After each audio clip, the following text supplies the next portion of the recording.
آهنگساز و آوازخوان شناخته پامیری ساش ضعیفی هنوز در پایان تابستان سال 2022 ترک ولایت مختار کوهستان بدخشان و تاجیکستان کرده، حالا در یکی از کشورهای اروپا قرار دارد.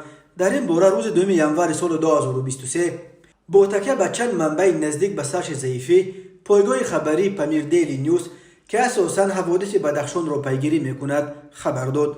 به گفته همصحبتان این نشریه، ساش ضعیفی به این هم چندین سال باز تحت فشار از جانب مقامات امنیتی تاجیکستان قرار داشت، ولی بعد تعقیبات سراسری فعالان پامیری که از ماه نوامبر سال 2021 وسعت گرفت، بسیاری‌ها از احتمال زندانی شدن ضعیفی ترس داشتند و از این رو نزدیکانش به او مصلحت دادند که فوراً تاجیکستان را ترک کند. او خیلی در هیجان و حالت سخت مایوسی قرار داشت و به این دلیل وضع سلامتیش هم به شدت بد شده بود. ما این همه مدت راهی رو می‌جستیم که او را به یگان مکان امن براریم و در پی معالجه شویم. او قریب نیم سال در قلمرو یک کشور بی‌طرف منتظر ویزا نشست.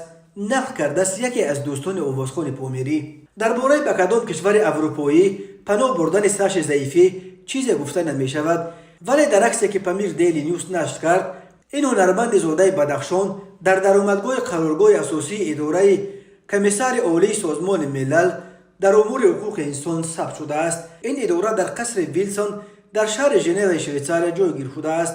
معلوم نیست که آیا ساش ضعیفی در اروپا پناهگاه سیاسی خواهد پرسید و یا فقط برای معالجه آمده است. خود آوازخوان تا کنون درباره سبب‌های ترک تاجیکستان کردنش یگان اظهارات نداده است، ولی نزدیکانش گفتند که او برای خود و ایجادیاتش ادامه داده است. ساش ضعیفی که نام اصلیش شیرینشاه معصوموف یکی از مشهورترین شاعران و آوازخوان‌های مردمی در بدخشان به شمار می‌رود. او از زادگاهش نوی شغنان خیلی کم به بیرون سفر می‌کرد. ساش ضعیفی اساساً به زبان شغنانی شعر و ترانه می‌نویسد. او در اشعارش درباره عدالت، دین، آزادی و محبت به وطن می‌نویسد. به فرق از دیگر هنرمندان تاجیک که از دست دادن به موضوعهای حساس سیاسی پرهیز می‌کنند، در مسائل سیاسی نیز ترانه می‌خواند. مشهورترین ترانه ضعیفی "اوزم ژیوش تو ای وطن" حتی گیمن غیر رسمی ولایت مختار کوهستان بدخشان دانسته می‌شود و تقریباً یگان معرکه زادگان این ولایت مختار بدون این ترانه نمی‌گذرد.